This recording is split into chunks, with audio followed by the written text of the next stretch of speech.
We render to you everyone that has taken the initiative to attend, even those that are actually still joining in and are still wanting to join in. Father King of Glory, we pray that they may be able to join. Father King of Glory, we render to you tonight's network, that it may be favorable, Father King of Glory, for our learning. To our facilitator and our moderator tonight, may you bless them, may you use them so that they can talk to us, so that they can talk to our spirits and souls, and we will praise you for every impact that will be made here tonight. We appreciate your name because you're great and no one is like you. We've prayed through Christ our Lord. Amen. Amen. Amen. Thank you so much, Alan, for that opening prayer. Yes, for those that have just joined in, once again, you are most welcome. Now, we would like to know where you're joining in from. Please turn to your chat box, and this is where you're going to type where you are logging in from. Simply type, we can see, yes, your name. You just tell us where you are logging in from. It may be a campus, it may be a district, it may be a country. Please type there where you are logging in from. We would like to know more about the people that are here on call. But you are most welcome. Remind somebody that is out there to plug in. Yes, and right away here I can see Achungwine Sydney is logging in from Kapeka Nakaseke district. Sydney, you are most welcome. Fatuma logging in from Makerere University. Wow. Thank you so much for representing the people and the students at Makerere University. Fatuma, you're welcome. Anxious, you're logging in from Kabale University. Kabale, wow. Thank you so much once again. You are most welcome. Anxious. Job Esau is logging in from Kikube district. Amazing. You're most welcome, Job. And then we have Anyole Godfrey. You're logging in from Bukalasa Agricultural College. Oh, wow. Yes, Bukalasa Agricultural College. I know that one. Greetings to everyone there. Thank you so much for being part of the call. Richard from Kabale University. Kabale, thank you so much for representing. Richard, thank you for being part of the call. And Owen here. Owen says, greetings to you all. Makaire Owen, logging in from Mukono. Mukono, thank you so much for representing the people in Mukono. And then Tawabu is logging in from Kabale University. You are most welcome. Kabale University, thank you so much for rallying your friends so quick to be part of this call. Princess is logging in straight from Kisasi. Princess, you are most welcome. And then Semu is logging in from Kawempe, right here in the heart of Kampala. Marion, you are most welcome from Kabale University. Kabale, go Kabale, well done. And then we have Anyole Godfrey. Oh, yes, sir. And then let's see here. In the chat, we have Eva is logging in from Entebbe. Entebbe, thank you so much for being part of the call. And then Edgar is logging in from Busitema University. Edgar, thank you so much for being on the call and representing the people all the way from Busitema University. Yes, friends, this is the right call that you are on. And I would like to let you know that it's a continuation of yesterday. Remember, our theme for this call is relationships versus purpose. What an amazing theme. It's the online campus workshop, and you are on the right call. And even right about now, I'm supposed to invite Claire, President Claire. Do we have Claire on the call? Claire on the call. Claire not yet joined the call.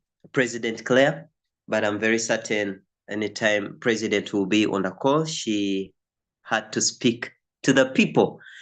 But even right about now, please allow me to invite one alumni True Love Waits alumni, Family Life Network alumni to greet us and say hello. Remember, on the call we have different people, but more so campusers, and some are invited guests, and some are alumni. So on the call here, I can see Cynthia Nakimuli, an alumni of True Love Waits. I'd like to invite. Yes, please, she will come in later during my time. Please, Okay. yes. Yeah, please ask Perfect. others. Yeah. All right, that's perfect. Sounds great.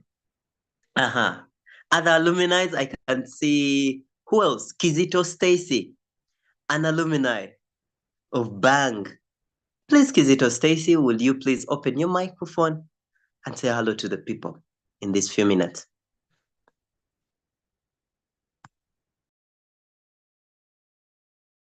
Good evening, everyone. Good evening. My name is Chizito Stacy, and I'm Bang from. And all I can say is Bang has been life changing. There are many things events, there are many things to make it. You know, Stacy, your network is a bit breaking.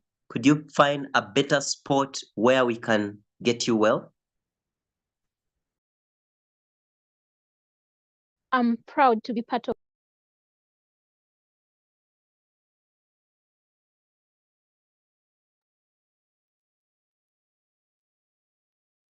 Okay, Stacy's network is not really doing well this evening. Stacy's network is not really doing well this evening. Well,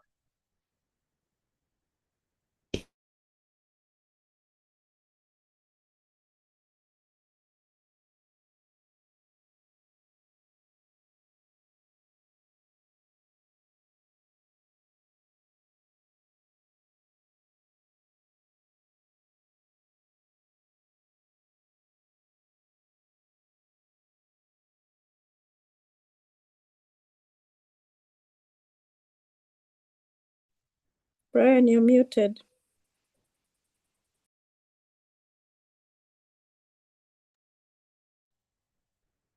Brian, you are muted. Yes. Okay, yes. All right. So even as Stacy finds clear network, I wanted to give the opportunity to any bank member.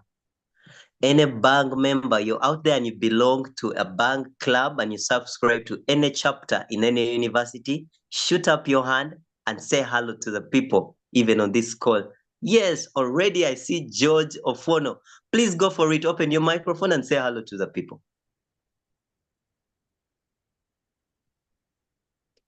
George Ofono. Yes, hello. Am I Hello. being got clear? You are very clear. Yeah. I must say thank you for this moment. And this is a kind of a moment that I have always yearned for, because when we are able to share with the network of people beyond ourselves, then we are achieving our mission as BAM of becoming a new generation. Surely, when we talk about Bang, I am a member of the Bang alumni after the online mentorship program which we had in January. And from the time, I must say that this has really transformed the personality of whom I am beyond just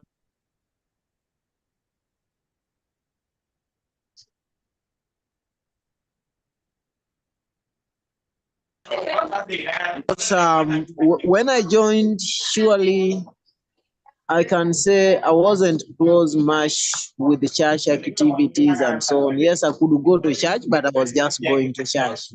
But my joining of Bang has now helped me reach a level of where I can also go ahead and do church activities participate in different. Right now, Toro Archdiocese have a family day, but entirely I have given in myself to be as an editor in their magazine, which they are producing, the Sovereign magazine. And to me, this is something that I wouldn't do easily before, because I was always thinking around money. Then when we talk about relationship versus purpose, I think I have really seen relationship in a wider aspect. Always, when somebody could tell me that something in relation to anything to do with the relationship, first of all, I would think easily about man and a woman. But now I see relationship in a wide aspect, that who are my family, right from my family, who are my friends, who are the people I interact with. And to me, this is something very good, and it is a transformation to my life. And I believe that if more young people join such a network, then we are headed for the best, more so in the world where we are talking of being taken up by technology and globalization. Thank you very much. Thank you so much, George. Thank you so much, even for that wonderful information. Ladies and gentlemen, right about now, we are yet to just dive into the session for today. But in just 1 minute, let's have a small recap. Only 2 members. What did you learn yesterday that we are going to pick up from today? What did you learn yesterday that we are picking up from today? A small recap. Anyone out there, please shoot up your hand and give us a recap yesterday that you learned. Relationships versus purpose. I know we went home with so many things that we learned. Please put up your hand and bring us up to speed so we can remember some of us who have forgotten.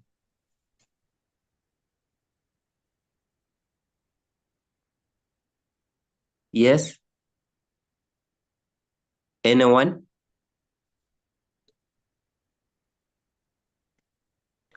Should we continue, ladies and gentlemen? We need this recap. On the call, I can see quite a number of people that were on yesterday. And I'm yet to pick on somebody to please go for it. Anyone from Makerere University? Makerere University? Open your microphone and what do you remember that you studied yesterday here on the call? Thank you very much for the opportunity. Good evening, everyone. Good evening to you, Fatuma. I hope I'm heard very well. Yes, you're very clear. First of all, I'm very grateful to have attended yesterday's session. I got this from a friend. Basically, many things were talked about, and one of the things that really got to my heart so much is that, you see, when you're in a relationship, or when you are preparing yourself to be in a relationship, you have to first have a healthy and growing personal relationship with your maker. Your relationship with God will help you get to the right people. When someone is really not connected well to God, there's a way things do not really work out so well in the end. I've got it as an experience. I'm talking about it. Then also the fact that someone, you as a person, you should have good values, morals, and some good character, and you should be a person of integrity. That is very, very important. Yeah, I found that those are very, very important aspects. Then also the fact that you attract who you are in a way that you see, when you're with someone who you are not compatible with, there is that instinct that always comes up. But sometimes we as people, sometimes we want to lie to ourselves and be like, let me try to push hard on, let me try and see. But sometimes we see reality. And I thank God for this session because it helped me really see that when you see that, it is reality and you have to accept it and you have to like find a solution immediately other than just looking on, like being very soft with someone. Sometimes you might end up doing something really, really wrong. Yeah, basically that's it. Thank you. Thank you so much for that wonderful, insight and picking up just from yesterday. And so, friends, right about now, I encourage you to have your notebooks, pens. This workshop was only for 2 days, yesterday and today. And for the new members that have just joined us today, I'm very certain you'll pick up very quick. Some of you are just new. There is a registration link that Allen Akankunda will be sharing in the chat box. Click on that link and then register that you have attended this workshop, and you'll have the opportunity to have more information on the coming programs of Family Life Network under the program of Bank. To everyone that has just joined in, you are most welcome. Friends, even right about now, I'm simply going to invite the National Coordinator for Bank, Becoming a New Generation, a generation with values, morals, and character.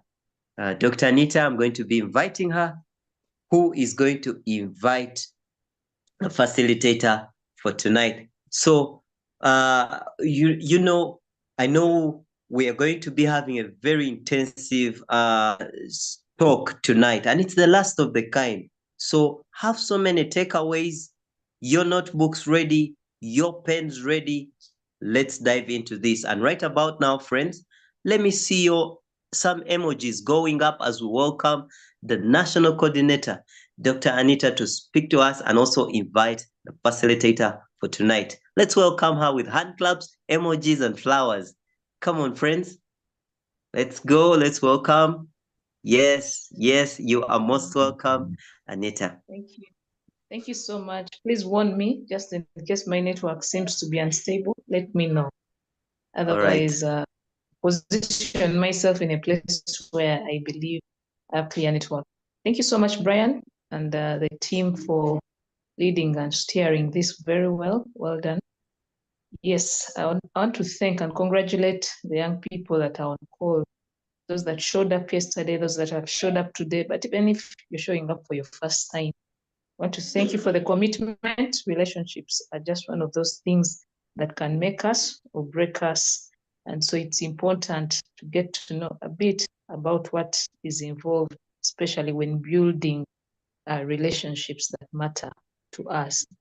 I also just want to share that when I finished my university experience and I realized I was entering into a phase of, a stage where people would ask about why aren't you showing us who is the person.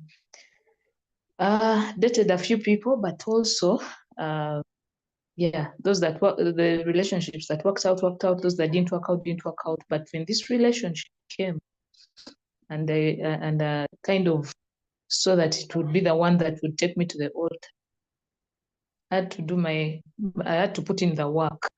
I realized, it hit me at that point that, you see, they'll give you a marriage certificate, but do you qualify for it? And so I took off time to study about marriage, listen to audios, a lot of audios and teachings on marriage.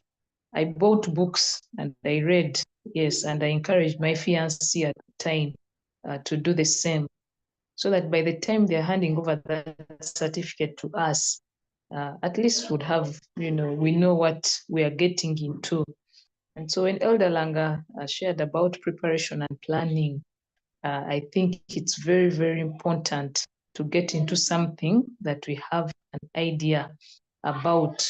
It will need us to go to class, attend sessions like this. It will need you to talk to a few people, to seek people you trust, your mentors, people you look up to, those that have marriages that have lasted a bit sometime. Healthy marriages. Yeah, we'll be celebrating 10 years in marriage, and I can tell you that I'm glad I put in the work, and I didn't stop then. Even after getting married, you put in the work, attend sessions, attend seminars on marriage, because you don't stop building relationships, and building needs you to have enough knowledge, skill, and resources to do so. And so again, I want to thank you for attending. I know this will be a blessing, but yes, let's put in time to build the relationships that we want to have now and in future. I want to invite Elder Langa and Mama. I've seen Mama on call. Again, I want to thank you for investing time in the lives of our young people and in our lives. And I know that this session and many others that will come will be a blessing. Please remember, our Bang online mentorship sessions will start on the January 13th. And so when the link goes up, please do register. Elder Langa, I'd like to invite you to take on the session. God bless you. Thank you very, very much, Anita, for organizing the team and leading us so well this far. It is so wonderful to see how the bank leaders are really doing so well. I mean, to see that we can have such a good and smooth learning seminar. I think that's something that we can't take for granted. And I'm so glad that I'm here today with my dearest one, with who we have been together for 40 years. Hannah, please greet these precious young people. Good evening to everybody. My name is Beatrice. Been married to Steve for 40 years. Some of you graced our celebration in August. Thank you very much for being there. We have 2 adult offspring. One is married, one is still single. The one who is single is known to many of you because he participates in a lot of the Bang activities, particularly in schools, maybe not so much anymore on campus. But anyway, yeah, so that's who I am. I'm sorry I couldn't be with you yesterday. I had a little surgical procedure the day before, so I was still a little bit woozy in the head. I'm feeling much better today. The healing is going very well. So I'll be back with my spring in my walk again before long. So it's good to be here with you. And I'm happy that you guys are equipping yourself in advance. It's good to know these things, and not find yourself headlong into something that you are very unfamiliar with, because then you can make a lot of wrong turns. And as they say, forewarned is forearmed. So it's good to get knowledge so that even as you approach the whole issue of relationships, you know how to navigate in that area. So wishing you good deliberations even tonight. God bless you. Good. Yes, thank you very, very much. I'm very, very happy to hear the recap, especially hearing from my daughter, Fatuma.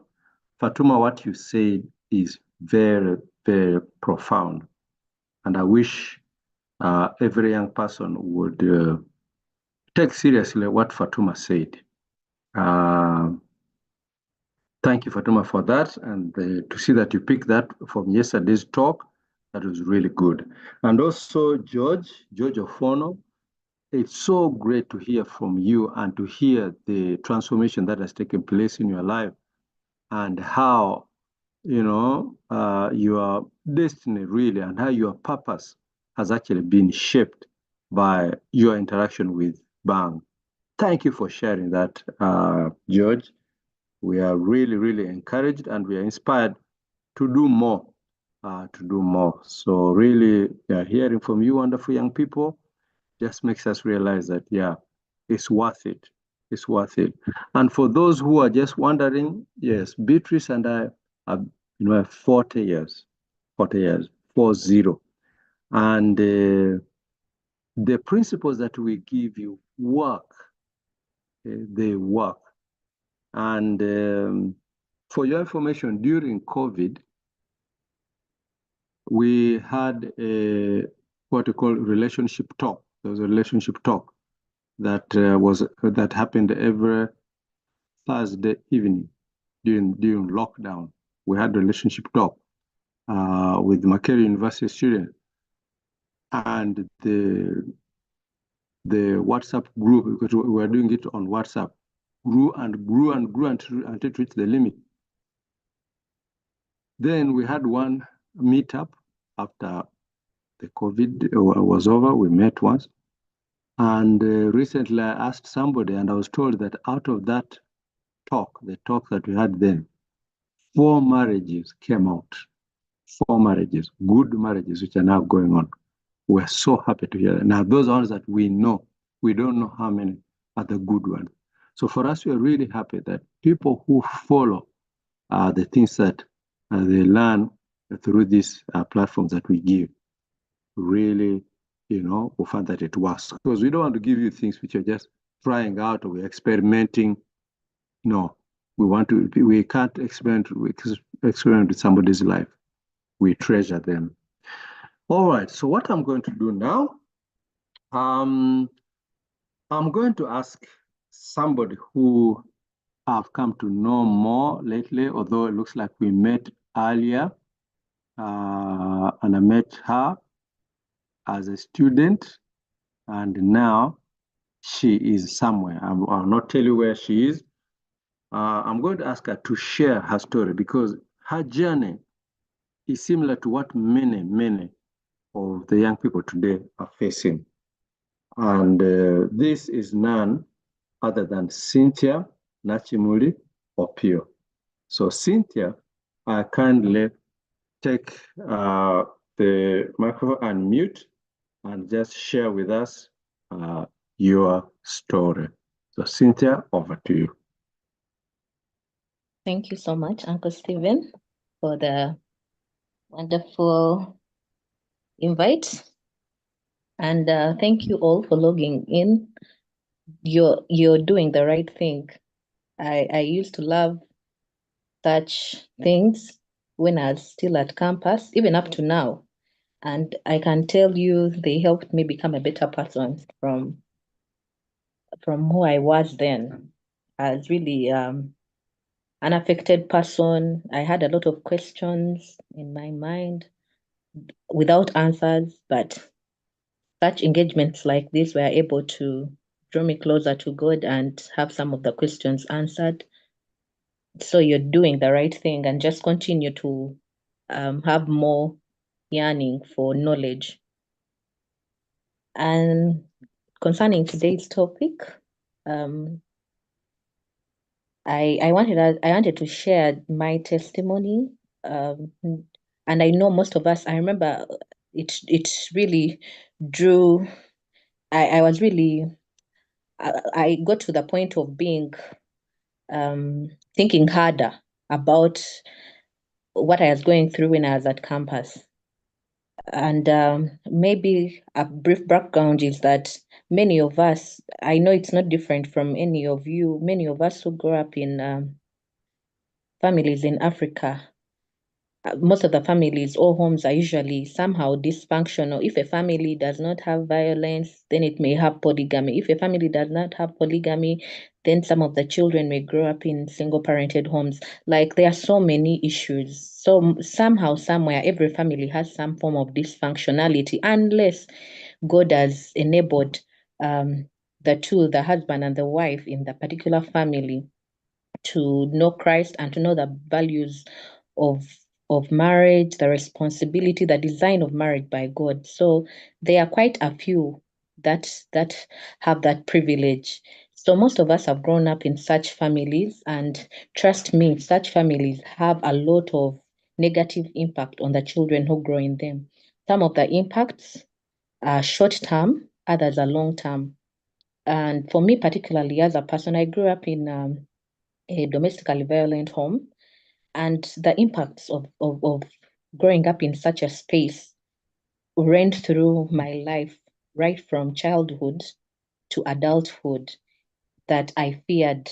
I had a lot of fear for for marriage. I actually thought I would never get married.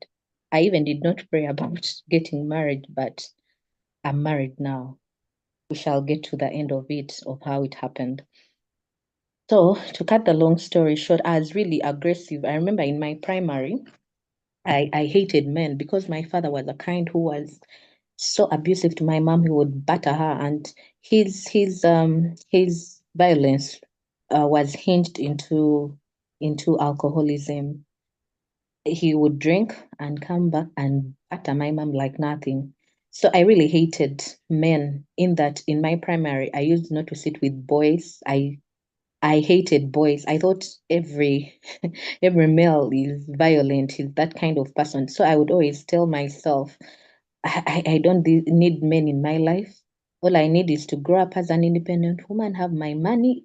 I can get children I can adopt children from Sanyo Baby's home. That's what was ringing in my mind. So my follower is a boy. So when my mom conceived my brother, I was around P4, but still it did not change me until I think in P7. I remember in P7 we were having a primary leavers party, and some were dancing, and some boy came and touched me.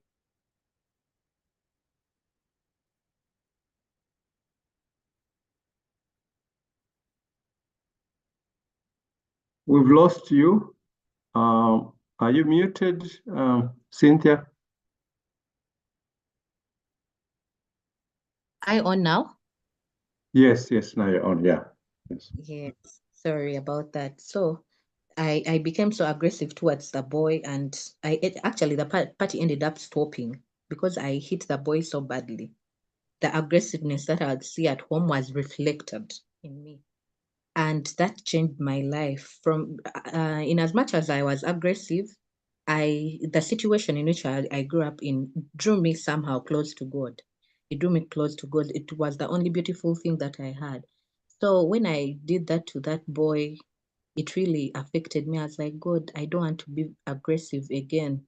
So in my work, I prayed to God to help me, and I got to enter secondary.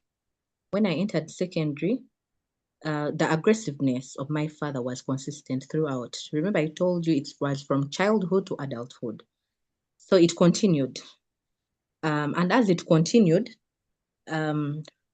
because of the impact of somehow I got embarrassed when I hit the boy so badly.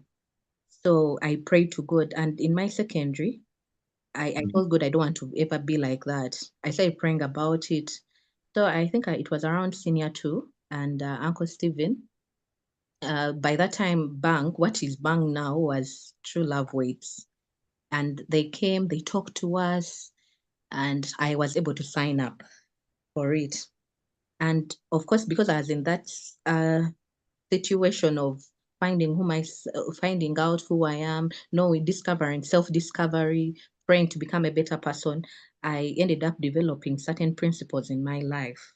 And when I signed up for True Love Waits, it was added onto my principles. So I started moving with those principles in my life. I remember in secondary, I became a better person. I became a more friendlier person, because one of the things that also affects people who grow up like that is self-pity. Somehow you become isolated. You want to be alone. That's that kind of person. But I became more friendlier. I became intentional about becoming a better person. And I remember one time in church they preached. I attended a church session at Watoto, and they were teaching about forgiveness. And that sermon hit me hard. I remember I went even to the pastor and I talked to the pastor, and it was so hard for me to forgive my father.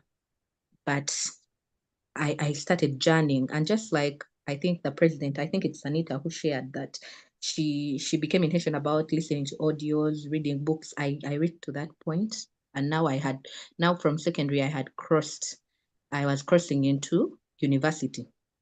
But around secondary, in my senior 6 to senior 6 back, I had someone. Because I had become a better person, people used to take advantage of me. they didn't know who I was, but they would take advantage because I became a more seemingly caring person. So that drew me in my first relationship, and I ended up getting into a relationship. Now this was a boy to girl relationship, but then in secondary, my relationships generally with friends, with girls, with boys, with teachers, with everyone at church, with people improved. In my first relationship of a man to woman relationship I was drawn there because of sympathy.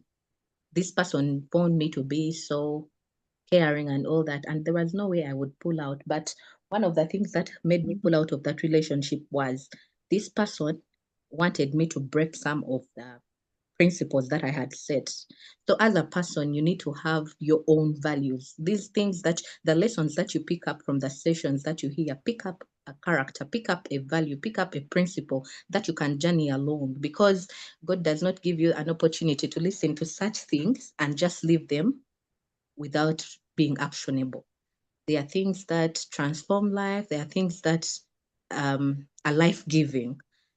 So this person wanted to sleep with me. Like when it came to VAG, we're trying to join campus. I think we're just a few months joining campus. The person wanted to sleep with me. He was the kind who was very obsessive, someone who does not want you to talk to any male. And remember, I had become a better person.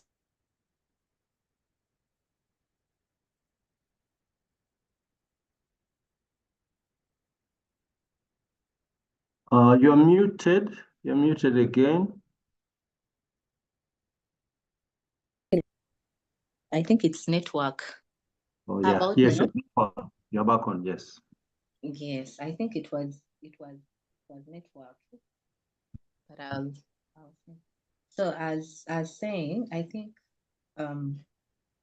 it was because of these principles, and this person wanted me to break the principles, wanting to sleep with me before marriage. I'm like, no, I signed for true love weeks. The person was very obsessive, not wanting me to talk to people. I was very intentional about creating good relationship with friends, having good relationships with people, and this person wanted me to be closed out.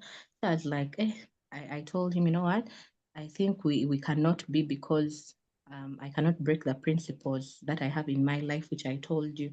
So I called it quits.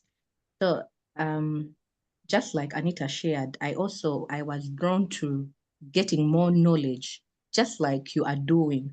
I would attend such seminars. I would do a lot of book reading. I would listen to many audios about generally life and relationships. I wanted to know how best can I build a better relationship with friends, with family, and with my future partner. So by God's grace, in my first year, it's second year, first semester, I met my husband now.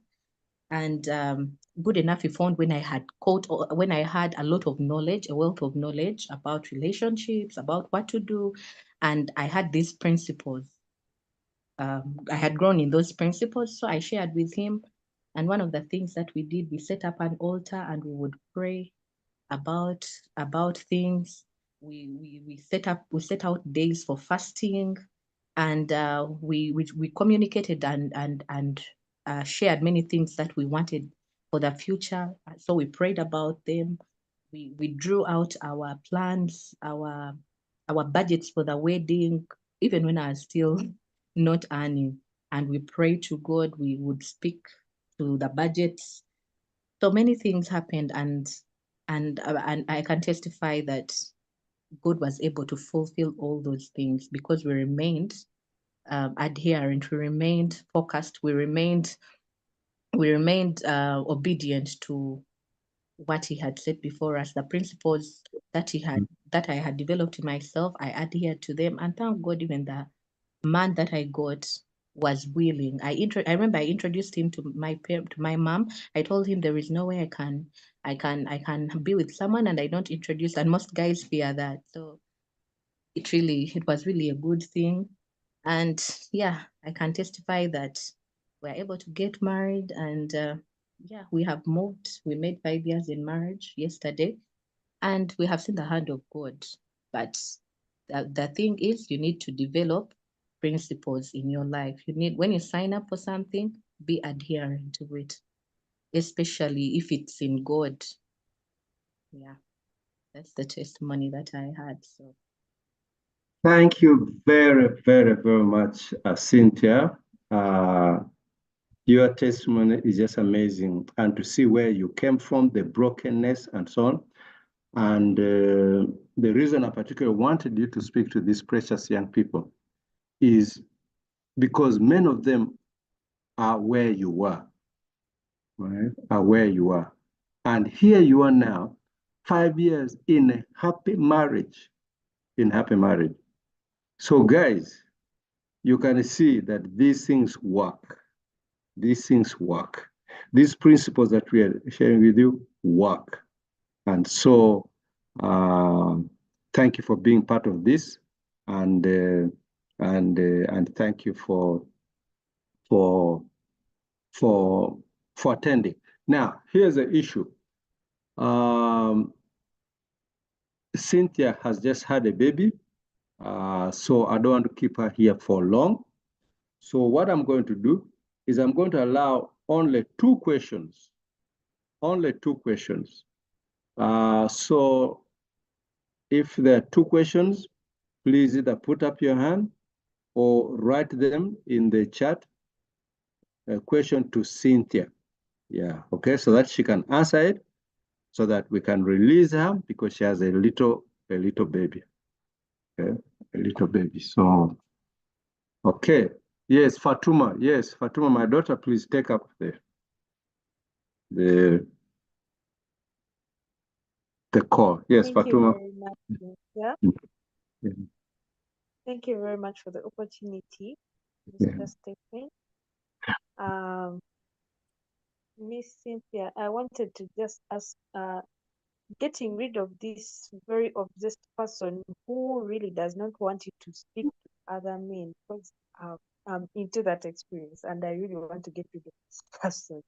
But I really want, like, how did you do it? Okay, thank you very much. Yes, Cynthia, maybe you can answer that. thank you, Fatuma, for that question. I can testify it was really hard. It's very hard to break a relationship. So it was really hard for me. I remember I just sent him a message. It was very hard for me. First of all, I feared him. So I just sent him a message. I told him, when we met, I told you I have such values. I honor such values. And according to the way things are moving, it seems like, okay, he tried to I think rape me, to force me into sex. So I used that as a point to speak, to use it as a reference point. I told him, you know what? I told you I have ABCD principles and you are not adhering to them. I don't think this relationship can move anymore, can move anywhere anymore. Yeah, so I used that. But I can say it's really a bit hard to face someone and and you tell them. So you can use a message. So when he got the message, he called me and then we talked over it, and that was it. Good. Thank you very, very much, Cynthia, for that.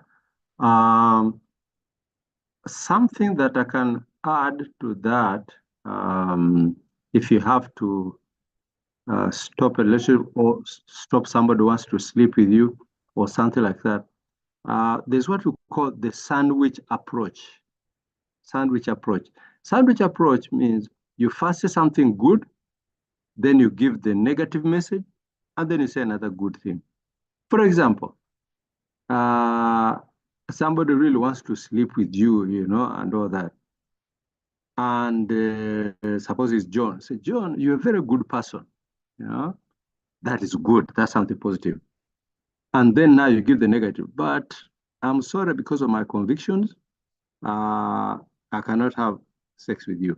That is negative. Then why don't we just remain friends? Positive. Okay. Usually a sandwich approach is easier for the person who is receiving the regret to take it than if you just come with a negative thing because they feel they are rejected and so on. No, those are just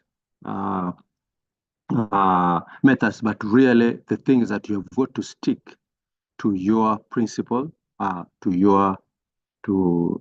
what you have decided. Okay. All right. Yes, there is also another question right even before Cynthia dives out here at in the chat, and someone says, "Thanks for the testimony. Do you have a word for young girls who might have messed up before but are now trying to find a future?" Cynthia, go for it.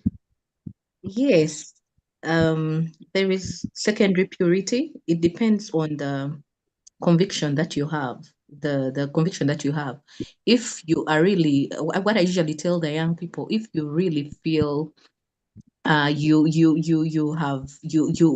want to make things right with God, just listen to your heart, go with a repentant heart. The Bible says that David, we all know how David was very, he was very dubious, but he went back to God, and the Bible calls him a man after God's own heart.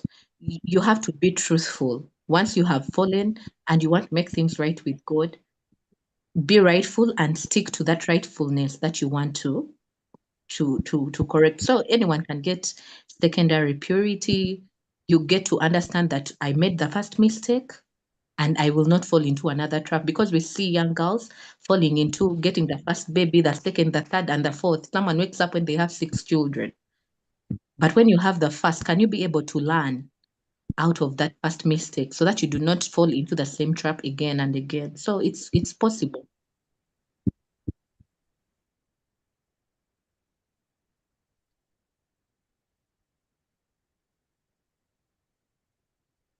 Yes, thank you very much, Cynthia, for that. So there is hope for everyone.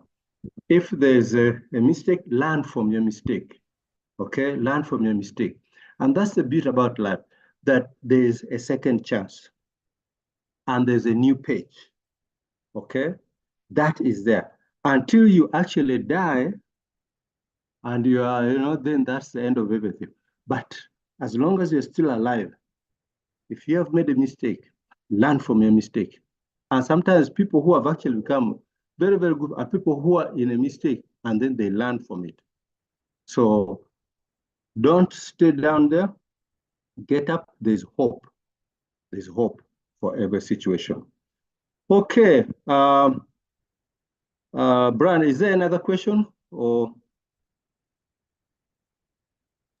I don't know whether this question is directed to me, but there is a question in the chat from Emma. Yes. Brian, you could try to. One is there, and Emma seems to be working with maybe, I think, a medical facility, and this is what it says. A certain lady was not seeing her periods at the age of 19. She was in a relationship with a man, but she had never disclosed her problem. She was rejecting to engage with his boyfriend. She came to hospital and we examined her. She got married and the man broke up immediately because of the problem. From this, what is your say about disclosure of health issues in a relationship? And can sex before marriage solve such? Thank you.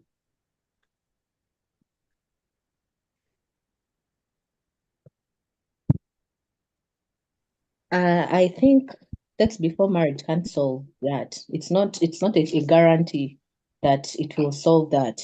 It's no guarantee. Actually, it just creates it makes the person think that if you can easily give in to them, then you can easily give in to another. So it cannot solve that. And about disclosure of health issues, I think it is good because, like I told you, I did not go into the details, but one of the things we did, we set up an altar to pray with my husband right back when we had just met.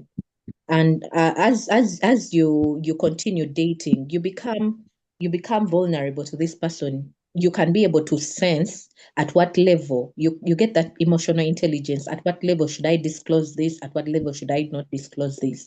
But as you continue to journey with someone, you get vulnerable and you can be able to share about the health problem. And then you pray about it. And amazingly, we have a God who's faithful and he can be able to heal.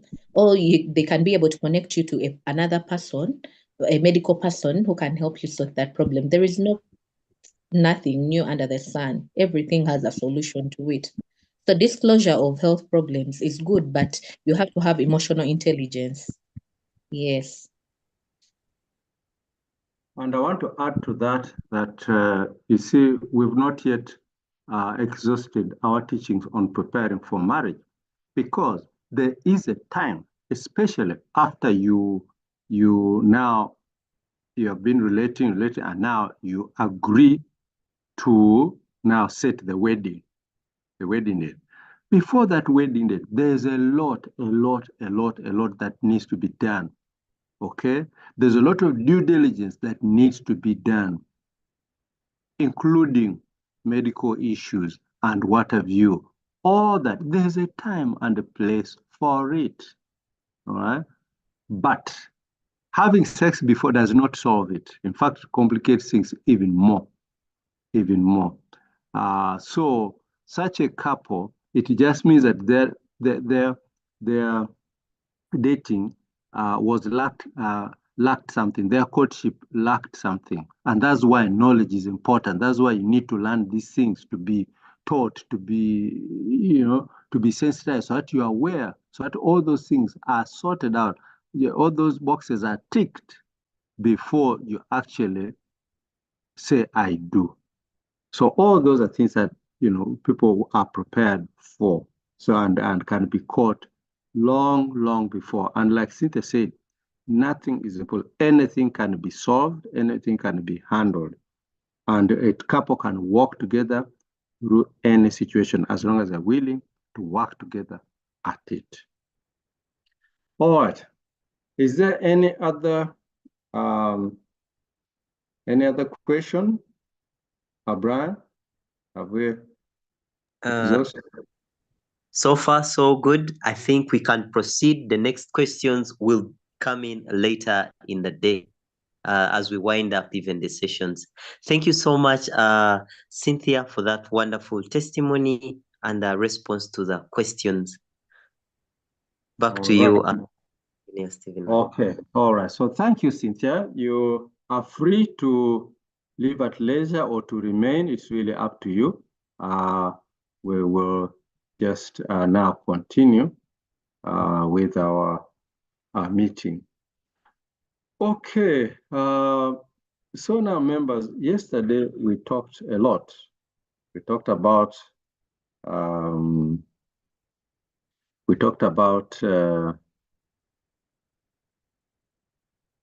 relationships versus purpose. And if I can just, for those who have just come in today, let me see if I can actually put up my presentation. Yes, so there we are. This is session number 2. Yesterday we did session number 1, and we talked about purpose, and we talked about relationships.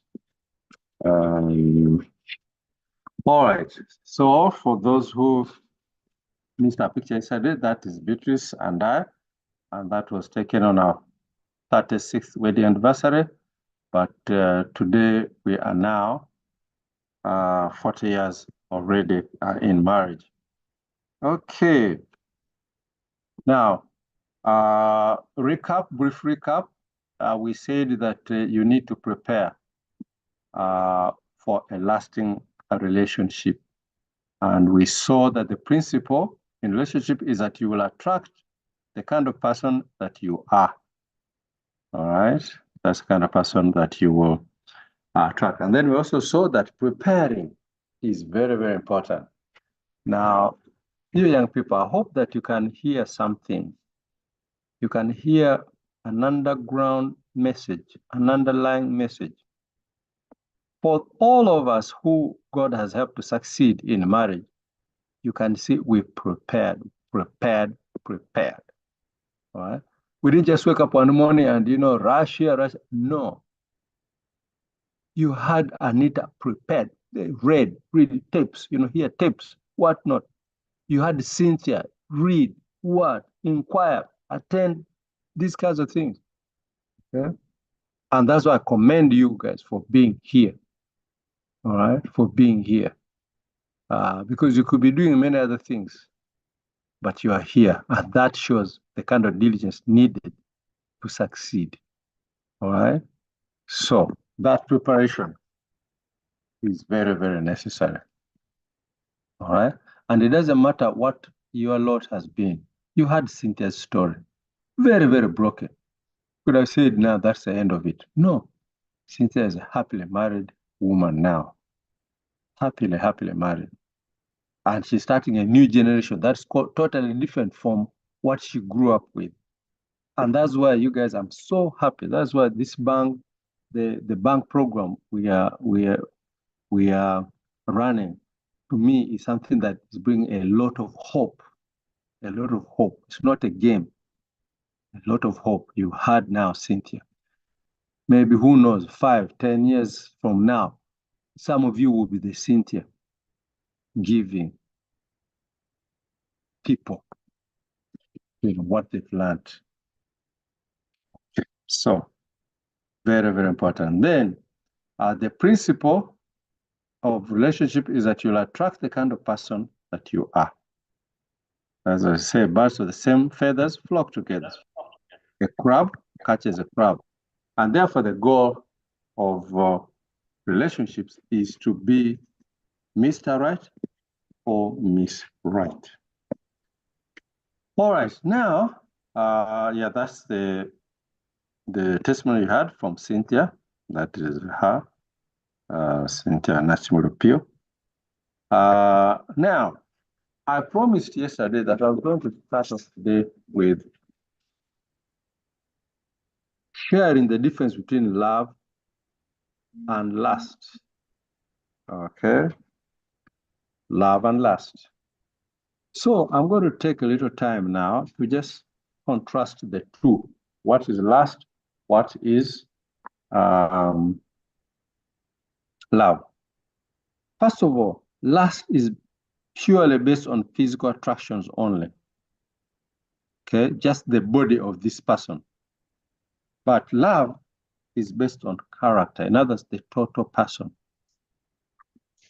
Lust has conditions. I.e., you have to qualify for me to love you.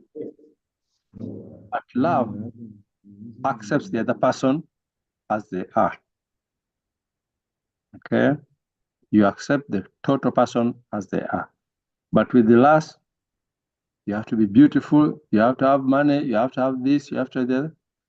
But love will accept the person, the total person as they are. Lust is based on self. I.e., it is selfish. Me.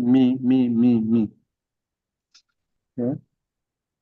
Fulfilling my needs or fulfilling my wants. Yet true love aims at giving to the other person from a genuine heart. Okay? By the way, admins, can you help mute the microphones which are not muted? Please help. All right. You had, for example, what Cynthia said, that first boyfriend who couldn't even allow her to speak with anybody, okay? Wanted her for himself only. That is lust.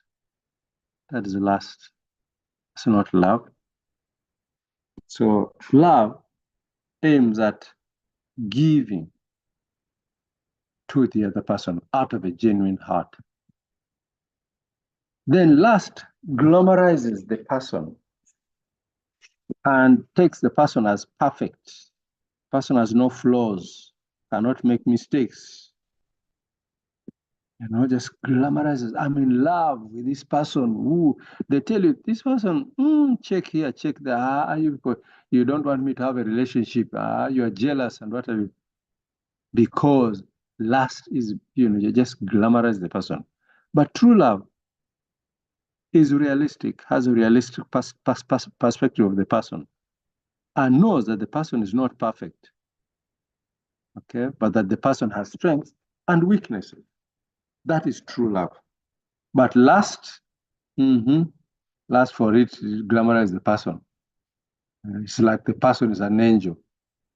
They tell you there's a flaw here, there's a flaw.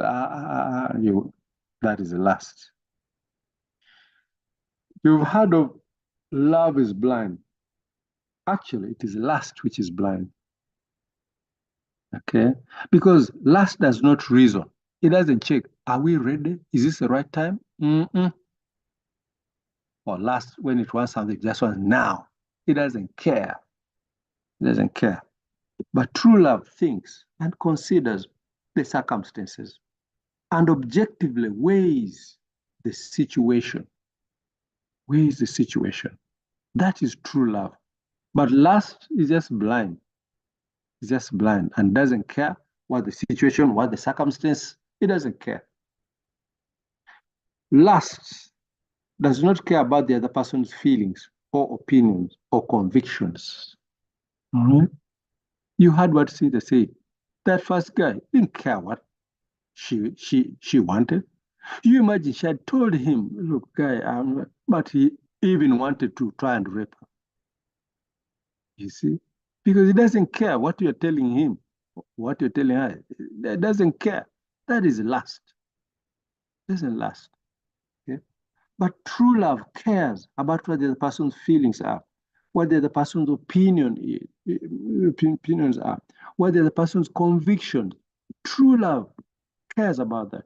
True love factors that into the equation. But lust, all it wants is what it wants. I just want this body here. Okay? I want the body. It doesn't matter what happens. Is it the right time? Is it the right situation? Are we ready? Those are nothing to last. Those are nothing to last. It is only love that looks at those things. Lust runs away from problems. When a problem comes, lust runs away. But true love will stand with the other person in the face of problems. That's true love. But lust, problems occur, out of here. Out of here. Next, lust is not open to advice or input from others. It doesn't listen. It is set in its own tracks. But true love is open to advice and is willing to learn from others. That's true love. That is true love. Lust wants the relationship to be hidden and private. Oh, let nobody know. It's just between you and I. Just for the two of us.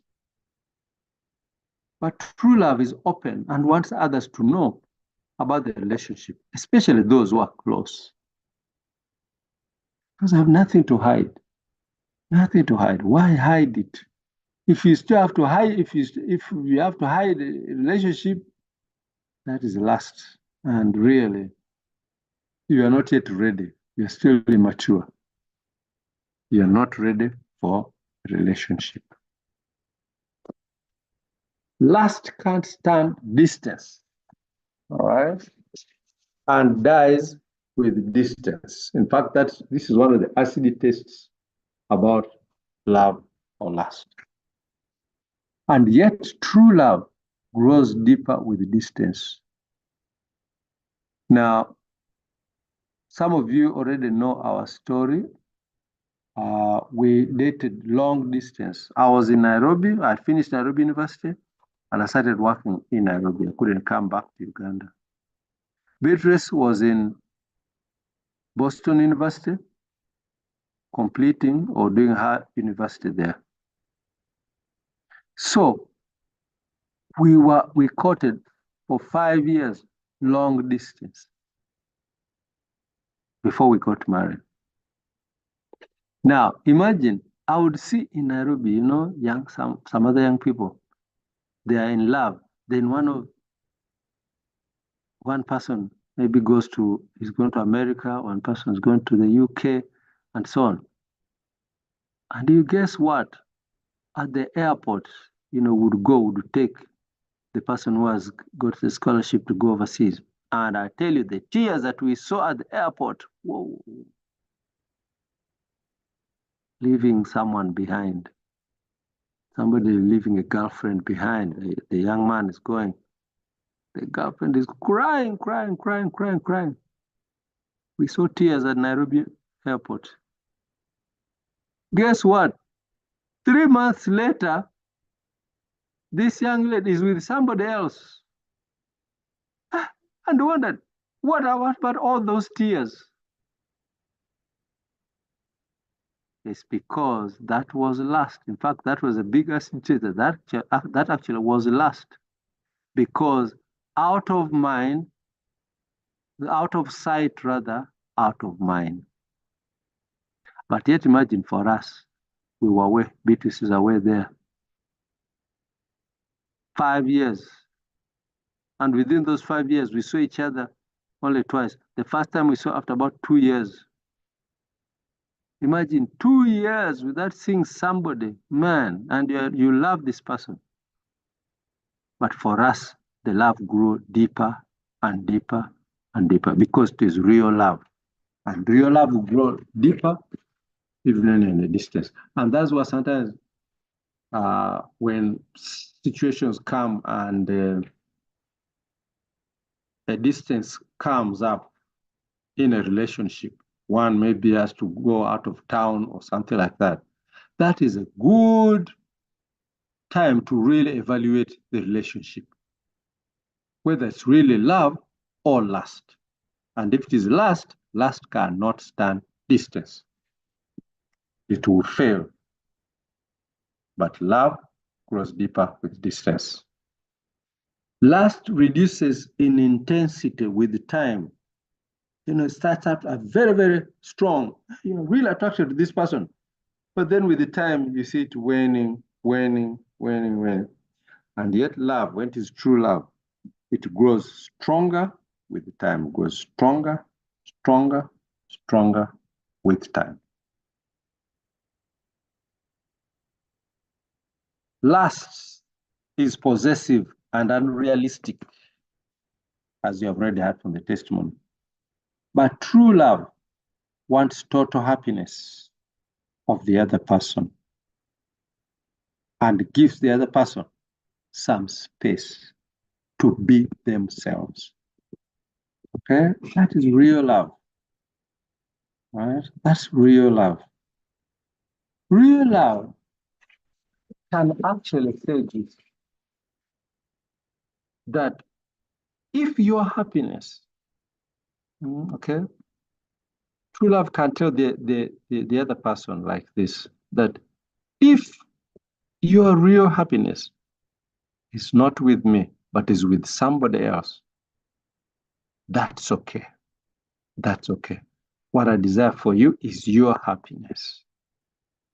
True love can say that, but lust cannot say that. Lust always me. You're either mine or we all lose it. It is this lust that can make somebody pour acid, you know? Pour acid, that is lust. If I can't have you, then let's all lose it. That is lust. That is lust. That's not real love. That's not real love. True love will really care about the happiness of the other person. And that's why I keep telling people that, you know, for me, in our marriage, my job description is very simple: to love Beatrice as much as I humanly can, and to make her as happy as I humanly can make her happy. That is love. That is love. And I've said to my, usually when we are talking to married people, we tell them that, me, I said, and I told my wife right from the beginning that I'm not going to be the husband of an unhappy woman. Mm-mm. Let other people's wives be unhappy, not mine. Unhappiness? Yeah, not my wife. That is love. That is love. So very, very important. Then, lust usually starts when a person is emotionally immature. Okay, somebody is still mature, somebody is still growing, is not yet stable. Start a relationship. But true love starts when a person is mature. Because an immature person does not have the capacity to love. That's why these high school loves, these high school and maybe even some of them which you find at university, not all, but some are really still immature. They are not serious love. They are what they call infatuation or puppy love. They're not really serious.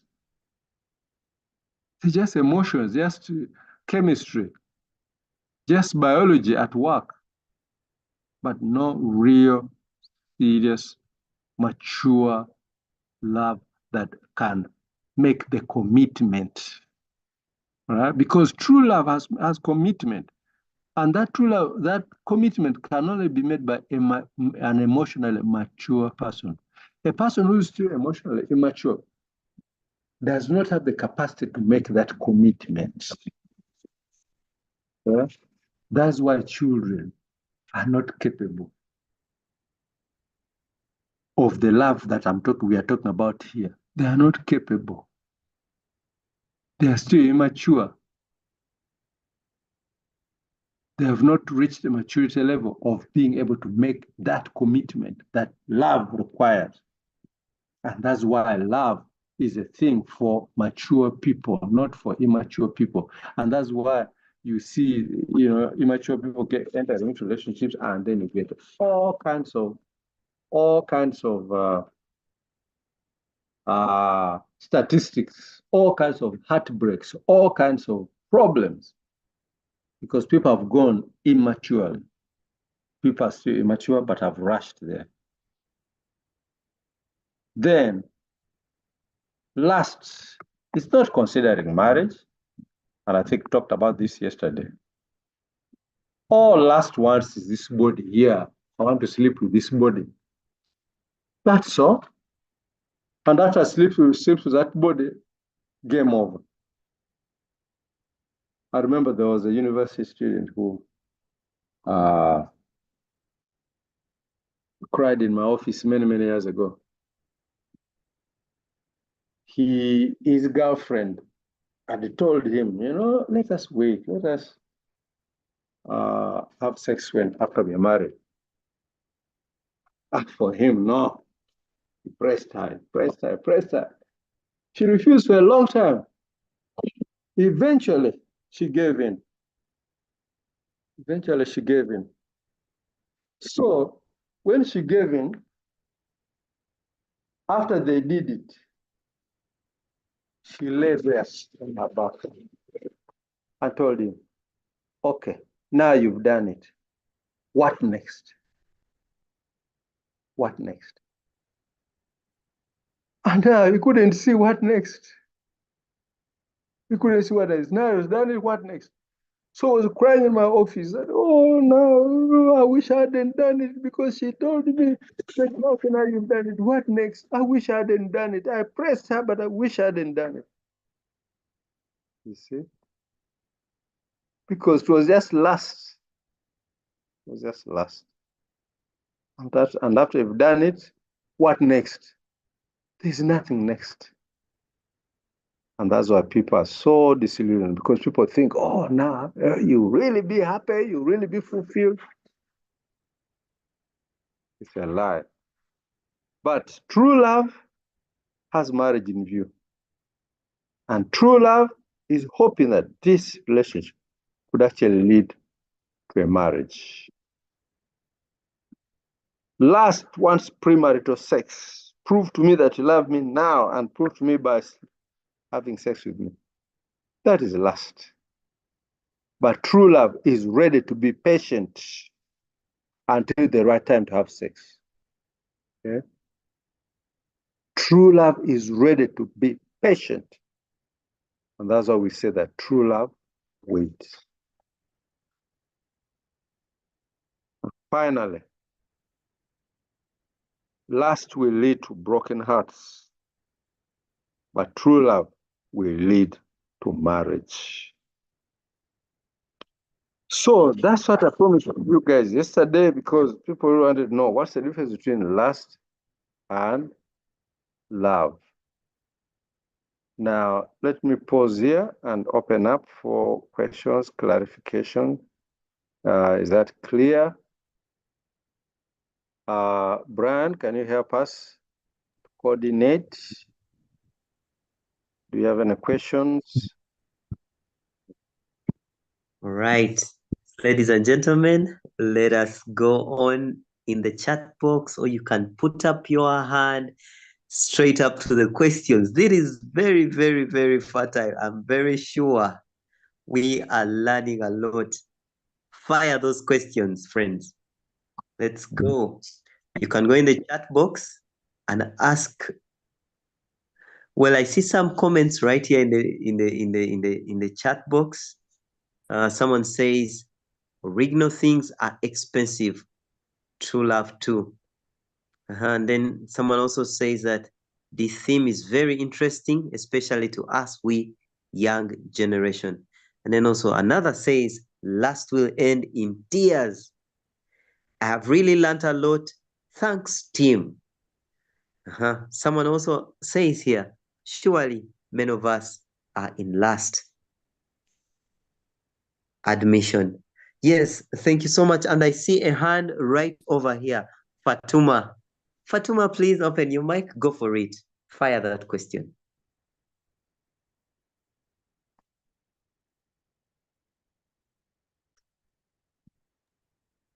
Thank you very much for the opportunity.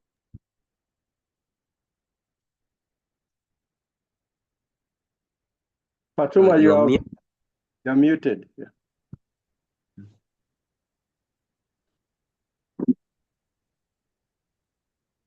Fatuma, you're still muted. Please unmute.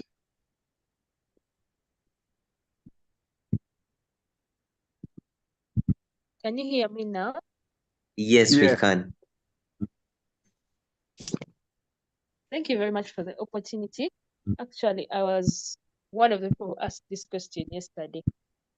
So, about contrasting between love and lust, there was that point where lust wants premarital sex, then love will wait for marriage, then after the sex will come in. But now I'm asking about such a situation where you start a relationship, you set rules, you will not have sex, yet the other person agrees, but somehow they start putting you in a situation whereby, or they start inviting you to their place, maybe they do not show you any intentions of having sex with you, but they start doing something that you really feel uncomfortable with. Isn't that lust in this context? Because okay, the person keeps saying that, you see, I will not have sex with you, I will not have sex with you, but the things they are doing, you're seeing they are luring you into it. That's my question. Thank you very much, Fatuma, for that. Now, yesterday, we talked about communication. And we saw that communication has three parts: has the verbal, has the tone, and has the body language. And we saw that the words that somebody says only accounts for 7% of the communication. The tone, 38%.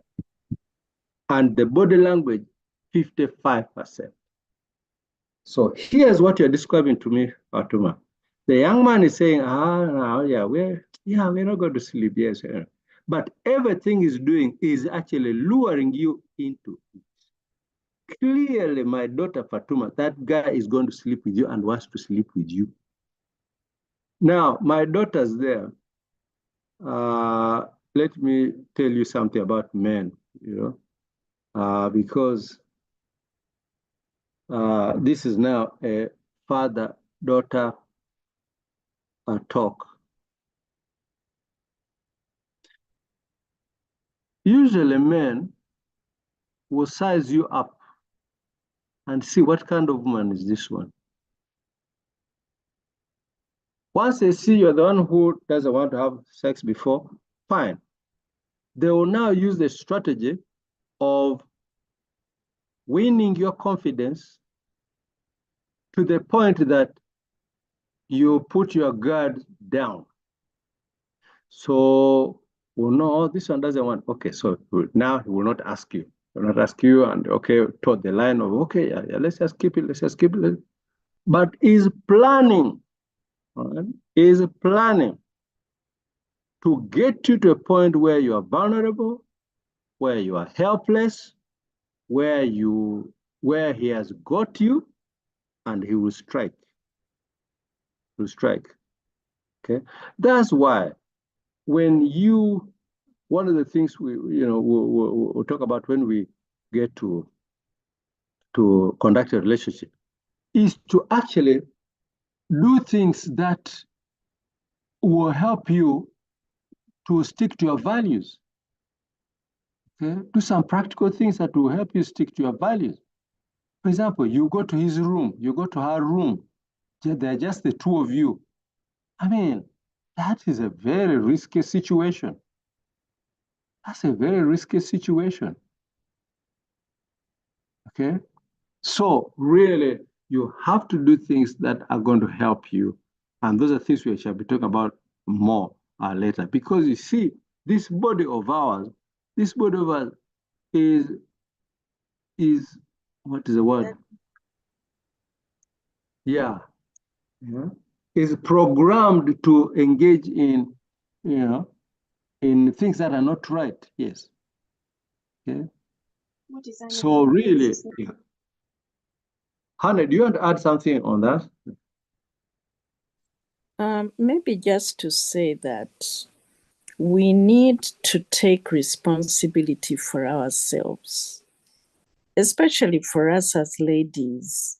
Don't rely on the man to be the one to take responsibility, because for most men, it's good if he can, get you to sleep with him.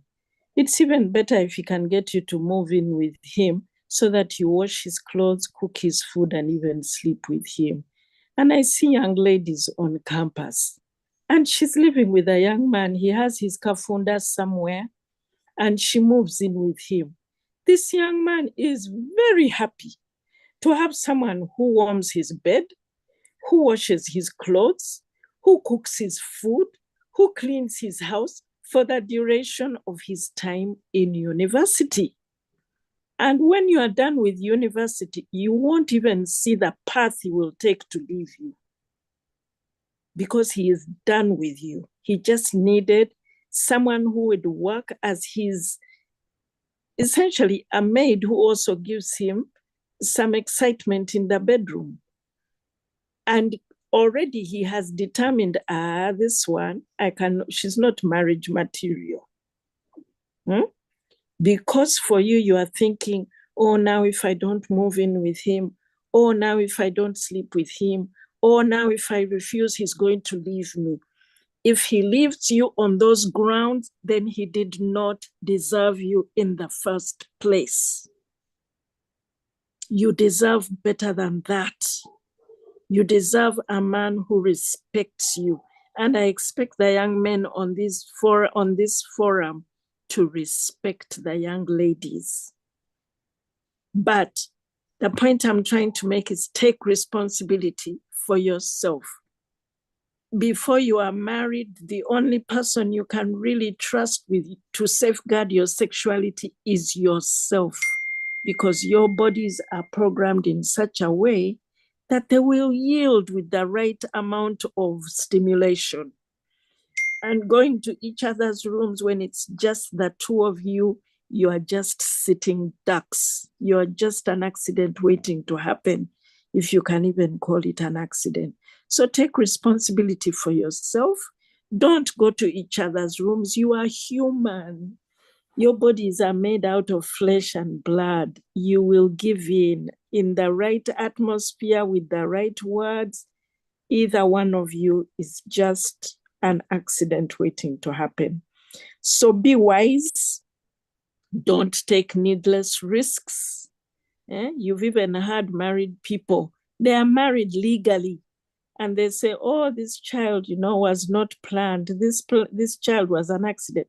In as much as a child cannot be an accident, but you see that even married people can end up having a baby that they had not anticipated having. So what about you? So take responsibility. Until somebody is your wife, until somebody is your husband, sleeping rights are out. You are just using each other, and the potential to separate and go different ways is very, very, very high, because you lose respect for each other. When you're ready for someone who is of marriage material, whether husband or wife, you will look for someone who is a bit more worthwhile. And I don't know why, ladies, you think that, allowing a man to sleep with you is the way you can guarantee that he will keep you. There's no guarantee there. There is no guarantee. If he wants you and he wants to keep you, he will wait for you and marry you first. Honey, what you're saying is very true. Young people, I need to tell you this story. This was told me by the reverend who was involved in the situation. A couple went to him. It was in Entebbe. A couple went to him for counseling. So the story was that this girl had done S4 and met this man. So the man took her in and they eloped. So she did well to go to S5. So the father of the girl told her, look, you've done well, go to S5. Why don't you come? Me, I found my happiness with this man. Fast forward. After a couple of years, that man wanted to marry. And so he organized to marry somebody else. So he told this lady, because he was living with her, that, oh, now I'm escorting somebody, a friend of mine, for introduction somewhere. Kumbe, he's going for his own introduction. He's introducing another woman. So he went.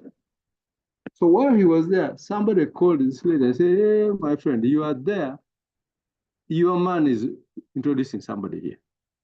So that's why now they ended up in the office of this priest.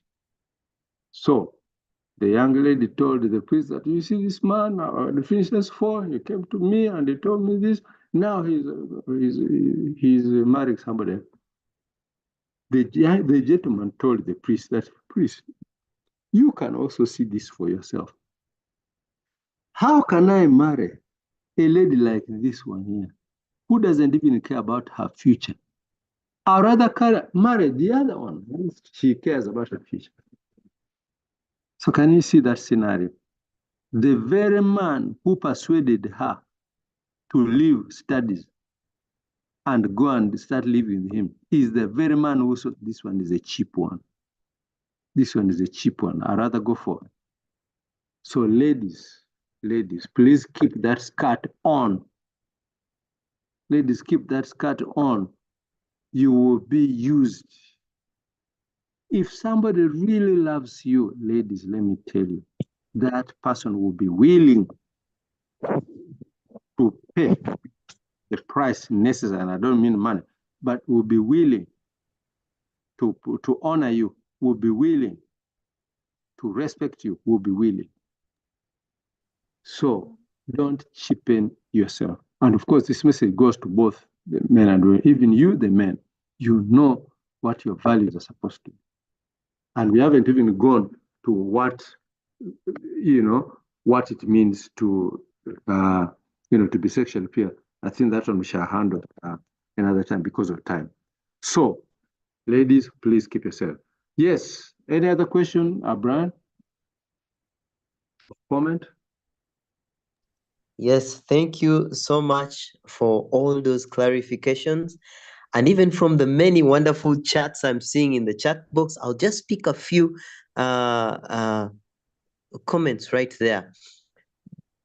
I see someone right here posted and said,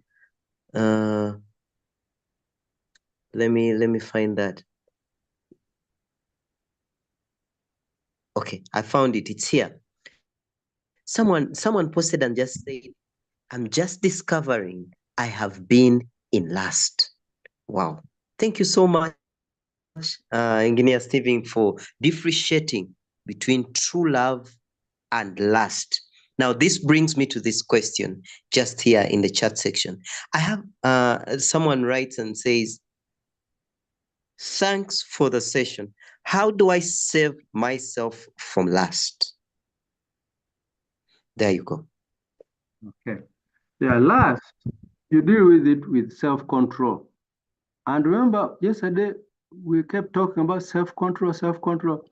Self-control is a skill that you develop to take care of lust, to take care of those, what is the word? When you, Hannah, what's the name of crashes? Yes, crashes. All right. It's a skill that you have to develop. You know that this body that we have has to be controlled. And this body should not be the master. I did electrical engineering and we learned electrical engineering that electrician can be a very bad master, but a good, a very bad, is a good servant, but a bad master. This body of ours is a good servant, but a bad master. This body has to be controlled. Our sexual desires has to be controlled. Okay? It's a choice. You can make it, you can control it, or you can allow it to go out of control. It is a choice that you make. That's why you need to guard your heart. Okay? Guard your heart. Mind your thoughts, the things that you think about. Mind whether are you watching pornography or not. You cannot talk of controlling yourself when on one hand you are busy watching pornography. You are busy imagining lustful, things. You will not, man. Okay, so it's a heart matter. It's a heart matter that you need to develop how to control your sexual desire and your attractions. And I don't know if you want to add anything.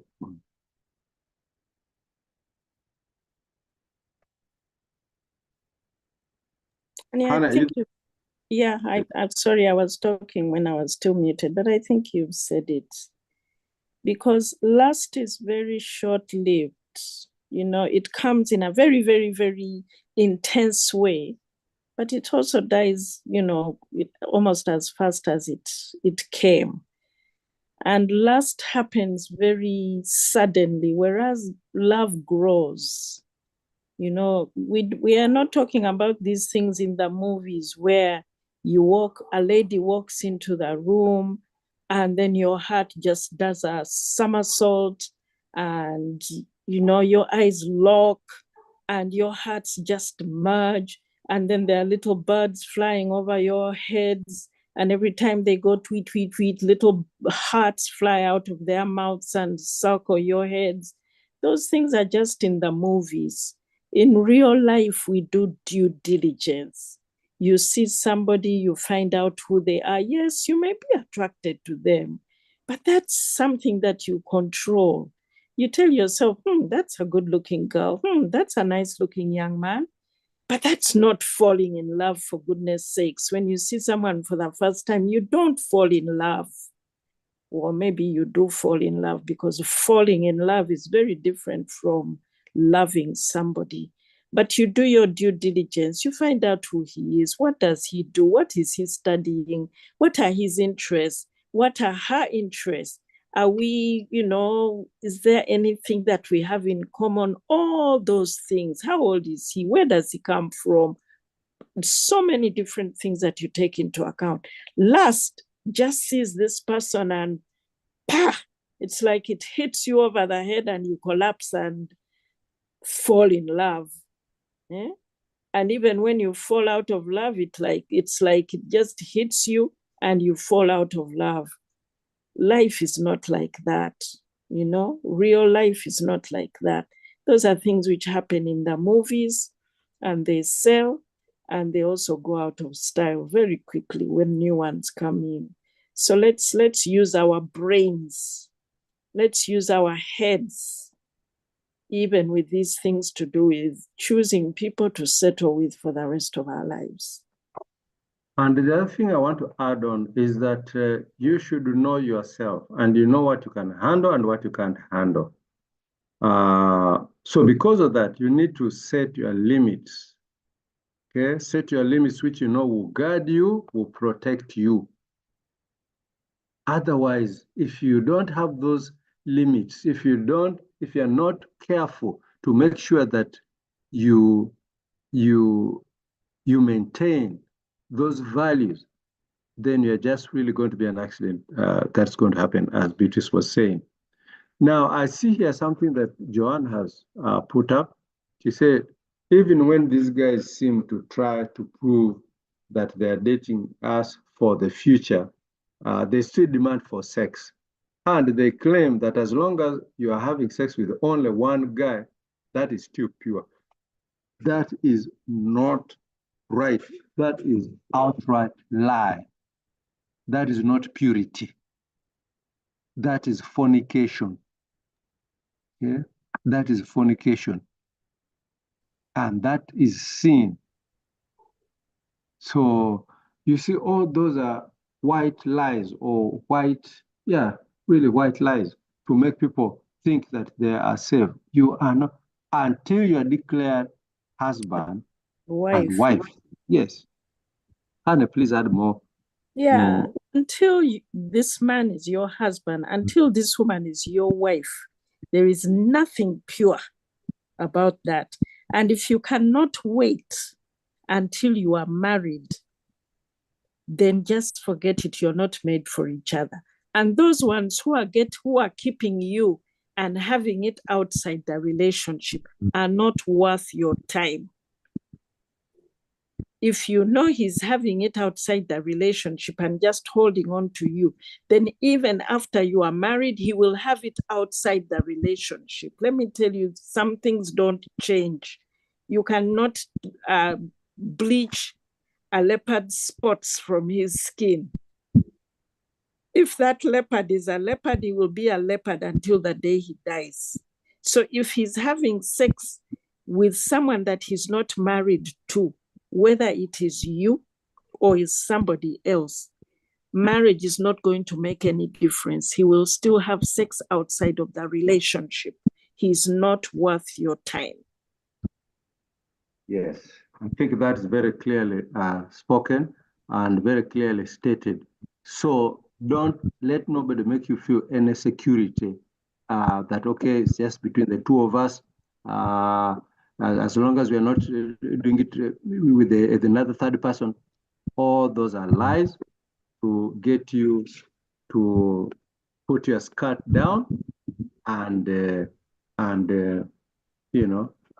be used really. It's not worth it, and it is not the right thing. Yes, I see here. Honestly, it's very hard to get a guy who won't ask for sex, especially at campus. Sometimes I think I should not be in a relationship till I'm done with campus, and maybe I'm ready for marriage. This is really challenging to us who want to live sexual pure lives. Now, my daughter, I want to tell you this. There are young men who also are waiting. Not all men. Yes, of course, the majority are there ready to sleep with you. But there are young men, and I'm trusting that in Bang, we are raising young men who are going to keep their zip until they get married. And that's why we are busy. I mean, here we should be sleeping, we should be whatever. But now we are here awake. Okay? I even got Cynthia, a lady who has just had a baby. I've got Cynthia. Okay? Ask her to be around to talk to you people so that both men, young men, and young women, a new generation of them can be raised who will wait to have sex at the right time. Because otherwise, this sex outside of is destroying, and that's why we're having the problems that we are having now. Annie, do you And understand? even doctors who are advising you that you should have sex before you are married, those are quacks. Exactly. They're quack. Nobody's going to die if they don't have sex. But you will die if you don't eat food. You will die if you don't drink water. But you will not die if you don't. You see, one of the problems is that people have overrated sex. You see, and that is a big lie. As though if you don't have her, you are now nothing. You are now that is wrong. Sex is not the greatest thing in life. There are things that are greater than life. And that's why we keep telling young people, if your purpose in life is not bigger than your private part, then you are lost. You actually have no purpose. You have no purpose. You must have a purpose that is bigger than your private part. Okay? Because for some people, it's like, sex is the only thing. That's the most important thing. My friend, if your purpose is not bigger than your private part, you are lost. You're lost. And sex outside of marriage will actually ruin your purpose. That I better tell you straight away. Okay? One of the problems with sex outside of marriage is that it has the capacity to derail your purpose. That's why it is not a joking matter. It will derail your purpose, period. And once you're off your purpose, then you're just moving on in life on your own script. You're doing your own thing, and who knows what your destination is going to be. You will not end up with what you are created to be and to do and to accomplish in this world. Sex will steal that purpose away from you. Hannah, do you want to add anything on that? No, I think you've said it, Han. Yeah. Okay. Any other questions?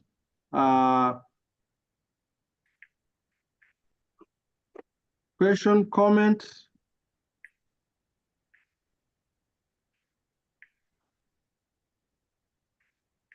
Yes, members, any more questions, comment?